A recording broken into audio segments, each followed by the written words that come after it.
ക്രൈസ്തവ ആരാധനാലയങ്ങളിലെ അനധികൃത പോലീസ് പരിശോധന അവസാനിപ്പിക്കണമെന്നാവശ്യപ്പെട്ട് വിശ്വാസികൾ. ഇന്ത്യയിലെ വടക്ക് കിഴക്കൻ സംസ്ഥാനമായ അസമിൽ പോലീസ് അനാവശ്യമായി ആരാധനാലയങ്ങളുടെ കാര്യങ്ങളിൽ ഇടപെടുകയാണെന്ന് പരാതിയിൽ പറയുന്നു. സംസ്ഥാനത്തെ ദിഫു പ്രദേശത്ത് കഴിഞ്ഞ ഒരാഴ്ചയായി പോലീസ് നടത്തിയ വിവരശേഖരണത്തെ ഒരു കൂട്ടം വിശ്വാസികൾ എതിർത്തിരുന്നു. മുൻകൂട്ടി അറിയിക്കുകയോ ഔദ്യോഗിക നിർദ്ദേശമോ ഇല്ലാതെ യൂണിഫോം ധരിച്ച പോലീസുകാർ ആരാധനാലയങ്ങളിൽ അതിക്രമിച്ച് കയറുകയാണെന്ന് ജില്ലാ കമ്മീഷണർ മധുമിത ഭഗവതിക്ക് നൽകിയ പരാതിയിൽ ക്രൈസ്തവർ ആരോപിച്ചു.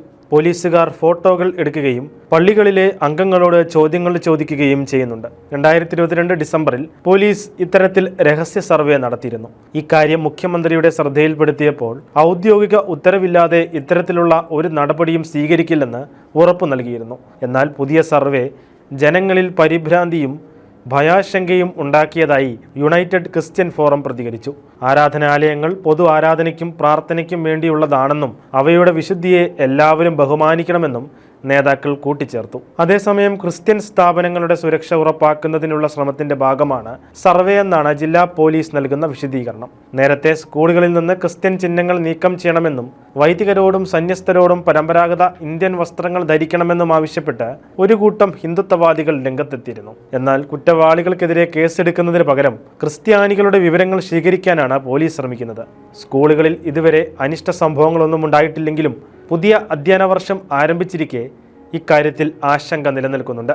സംസ്ഥാനത്തെ 31 ദശലക്ഷം ജനങ്ങളിൽ 3.74% ക്രിസ്ത്യാനികളുള്ളത്. ഇത് ദേശീയ ശരാശരിയായ 2.3% കൂടുതലാണ്.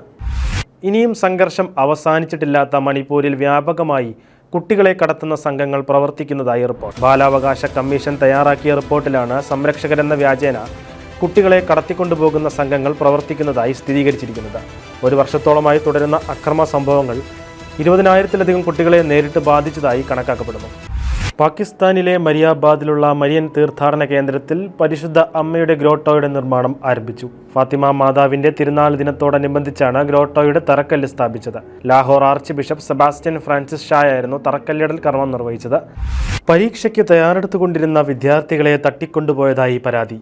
വടക്കൻ നൈജീരിയയിലെ കോഗി സംസ്ഥാനത്തിലെ ഒസാറയിലെ Confluence University of Science and ടെക്നോളജിയിലാണ് സംഭവം. 1ാം സെമസ്റ്റർ പരീക്ഷയ്ക്ക് തയ്യാറെടുത്തുകൊണ്ടിരുന്ന 24 വിദ്യാർത്ഥികളെയാണ് അജ്ഞാതരായ ആയുധധാരികൾ തട്ടിക്കൊണ്ടുപോയത്. ഇതിൽ 15 പേരെ സുരക്ഷാസേനയും സംഘവും തമ്മിലുള്ള ശക്തമായ പോരാട്ടത്തിന് ശേഷം വിട്ടയച്ചെങ്കിലും ബാക്കി 9 കുട്ടികളെക്കുറിച്ച് ഇതുവരെയും വിവരമൊന്നുമില്ല.